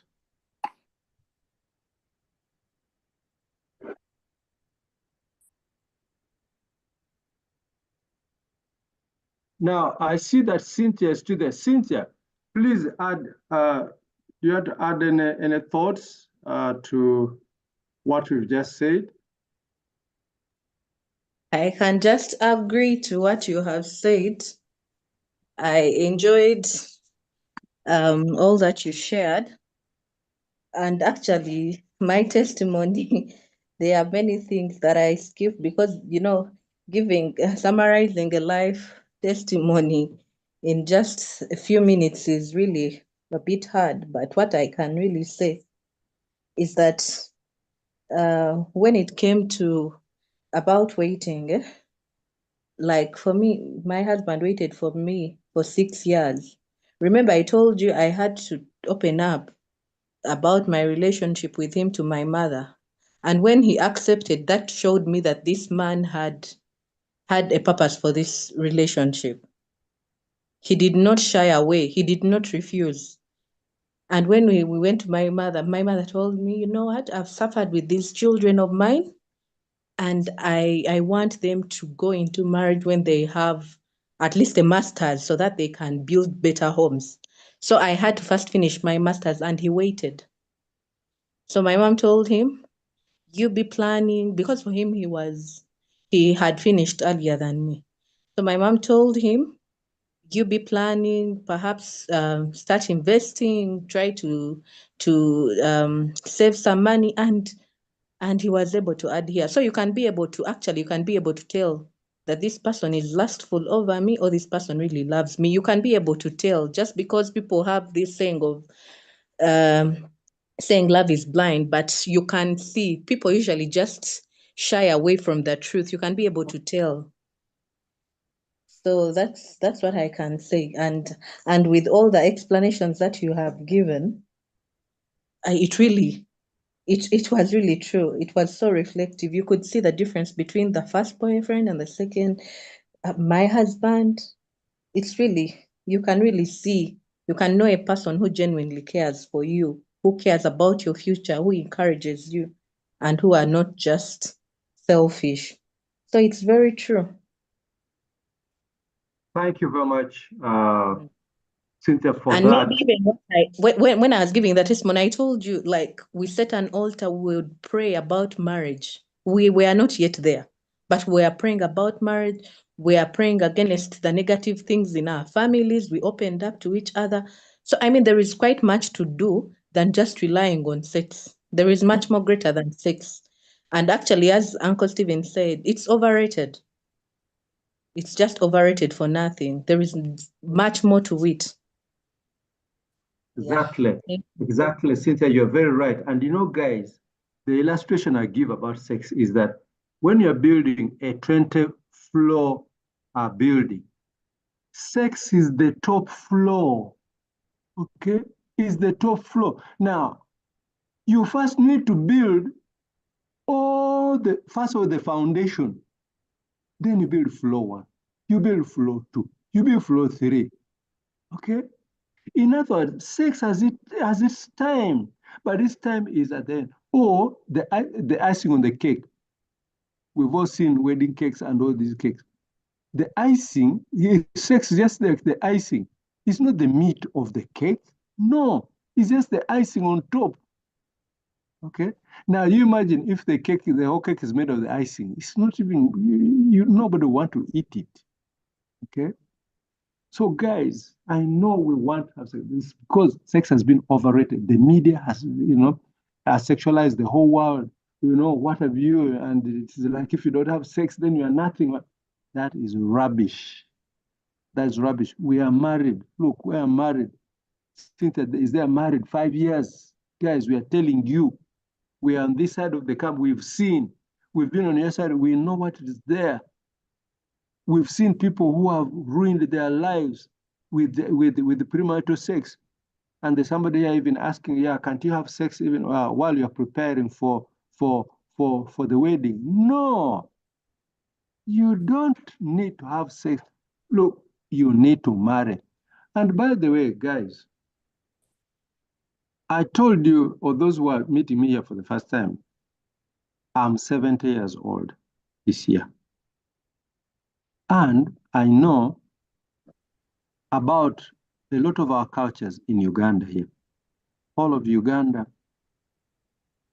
Do you know that in all our cultures,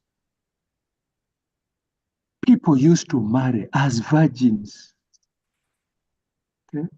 Let me tell you again, people used to marry as virgins. Okay? Today in China, the Chinese, they're not even Christians, but they marry. South Korea, most people, who marry are still marrying as virgins. Today. In others, it is possible. It's possible. It's not impossible. Okay? It is possible. Now, I come from Tororo, but I married a girl from Buganda. Now, in Buganda, there is a, a culture or a tradition while getting married where they even check, that, okay, is the girl a virgin? And if she's a virgin, then, more goats or something like that. What am I trying to say? I'm trying to say that it is possible. It is possible. Let us not buy the lie that has now prevailed in the media, in the WhatsApp. We see movies coming out. A man meets a woman in the morning, they kiss, but even if they're sleeping, those are rubbish. Those are rubbish. Those are the things that have ruined society. Look, the Western world now is sinking because in the 60s they decided to go for sexual, what's the word? Sexual revolution. Okay, they started doing what is being done in Nyege Nyege here. They began to go to parks, booze, music, and drugs and sex under tents. They started in the 60s, and that has ruined the Western society as per now. I didn't tell this group, but in 2002, according to the NCDC, I know what's NCDC? Is it national? Anyway, the body that oversees drug diseases in America, in 2002, they said that 85% of Americans who go for medical treatment because of sexually transmitted diseases. In 2002. Now, what is it now? The thing is so bad now that CDC, yeah, yes, they have Center now for Disease Control. Exactly, Center for Disease, yeah, exactly. They have now stopped publishing that report because things are so bad. Okay? Imagine if 20 plus years ago it was 85%. What is it now? Who knows? Maybe 90, 95%. Because of sex. Liberalizing sex is destroying that society. So let's do the right thing. Keep sex where it's supposed to be. It's possible. It's doable. It's not impossible. It is very, very possible. And we are raising young men and young women who will honor their bodies, who will know the right time, and who will engage in sex at the right time, and will start strong families. And that's why I'm so proud of people like Cynthia and her husband and others.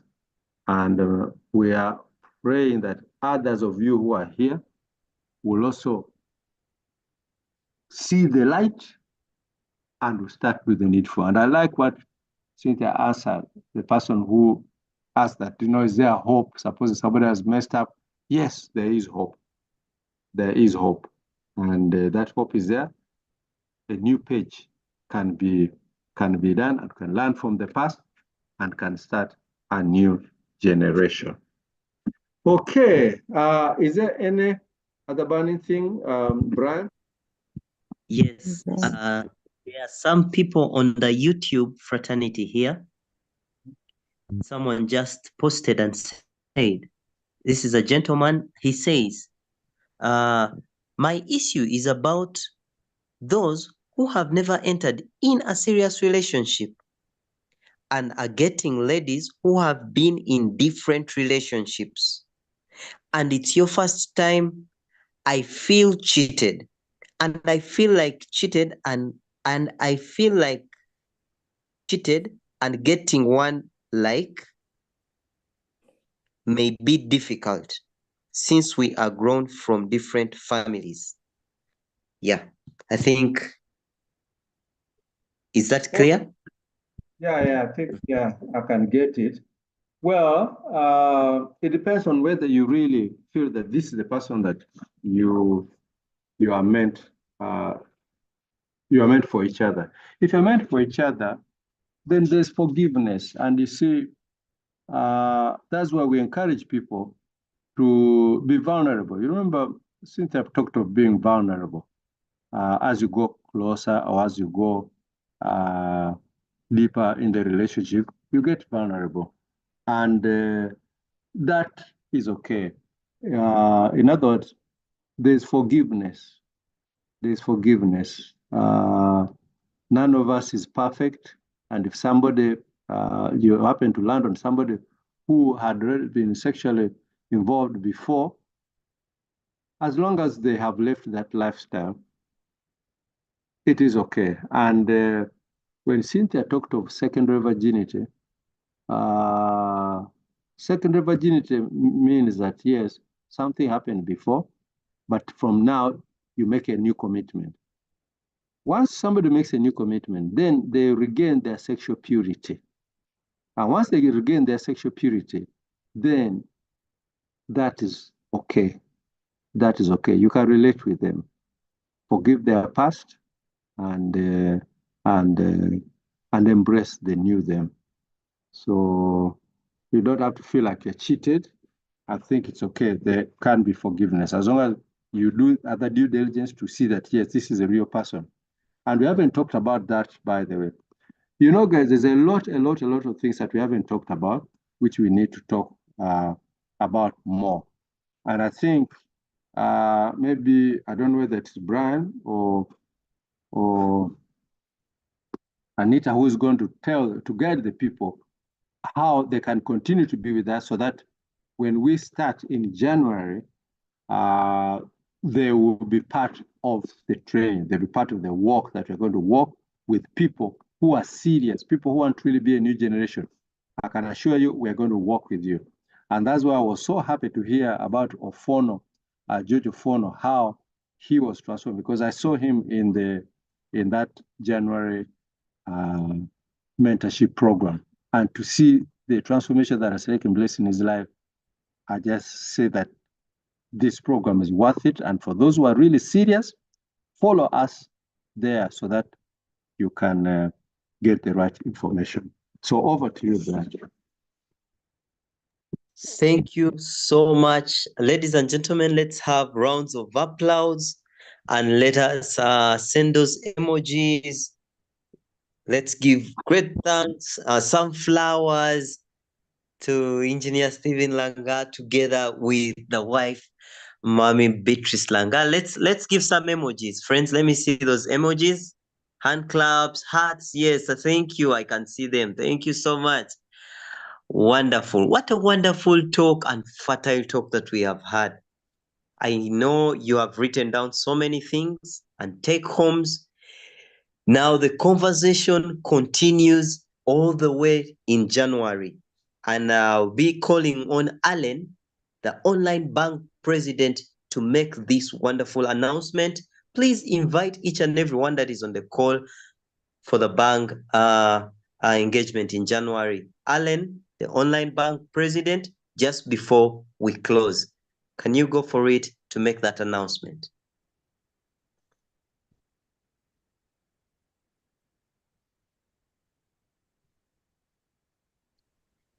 Good evening, everyone.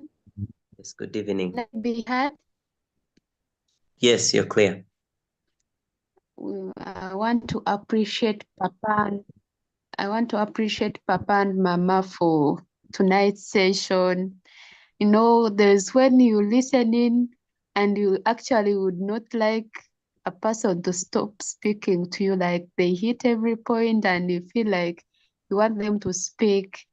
So we appreciate them so much for, we've realized that most of us are actually in relationships that are full of lust and are not actually built on love. and we've been impacted tonight. We are going to change, and yeah, we discover our purposes for our lives.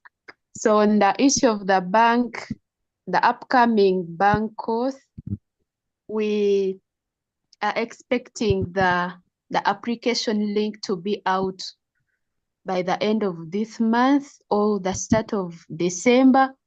I'll be distributing it. We are going to be mobilizing, and whenever you meet it, either in a class WhatsApp group or a WhatsApp group anywhere, on statuses, on X, kindly apply and be part of this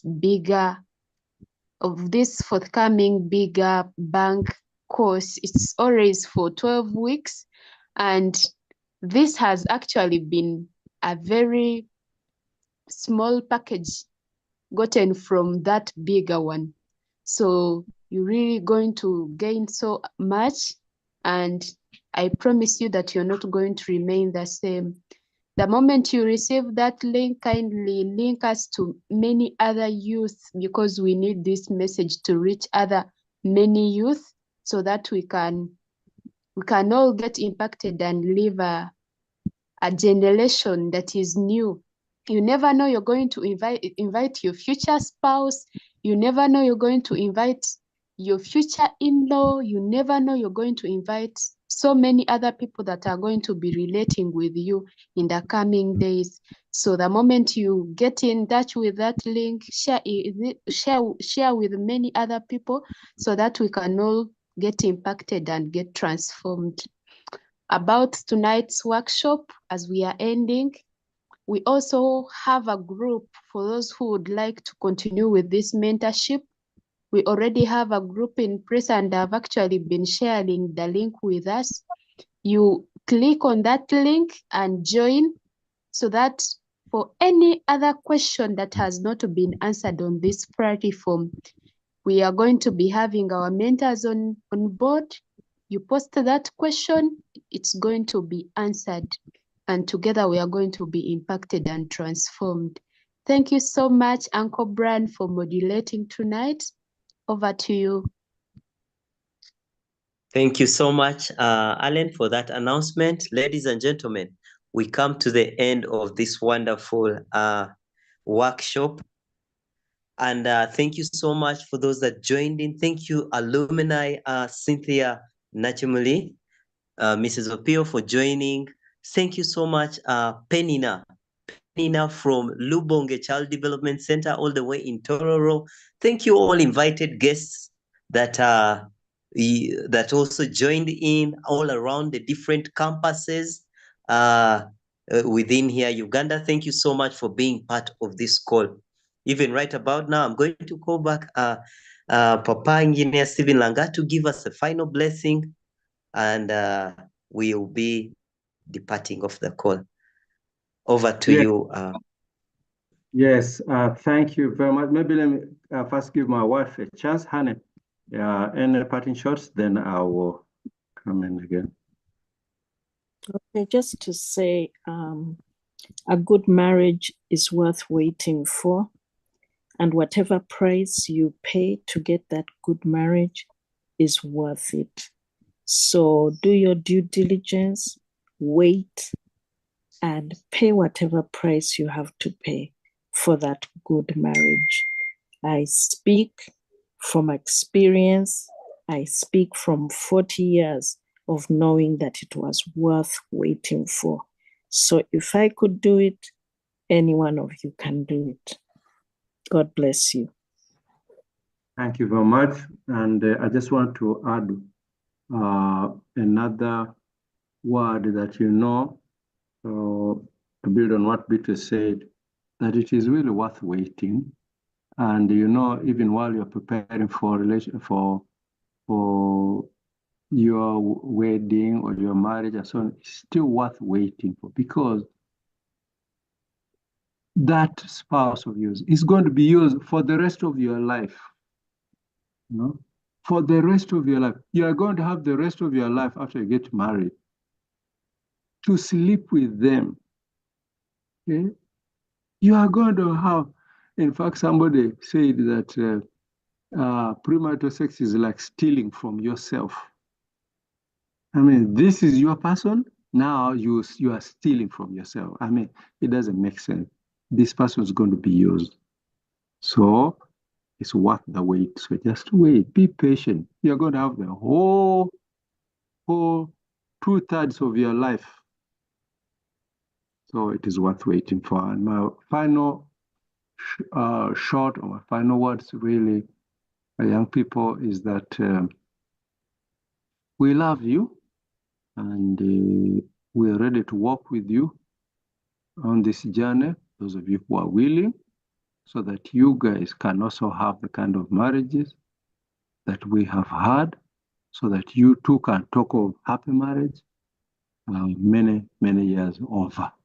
So it's worth waiting for, and it is worth starting on the right foundation. So with those words, it has been wonderful being with you, and have a wonderful rest of Sunday.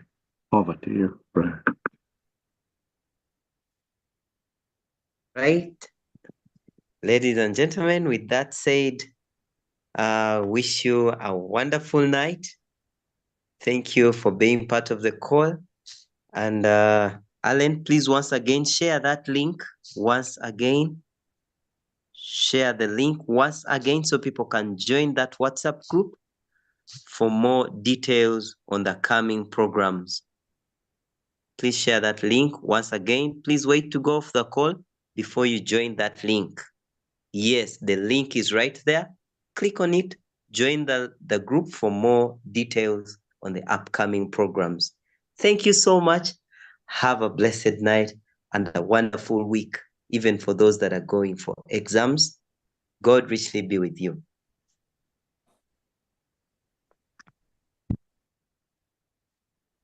Good night. Good night. Good night.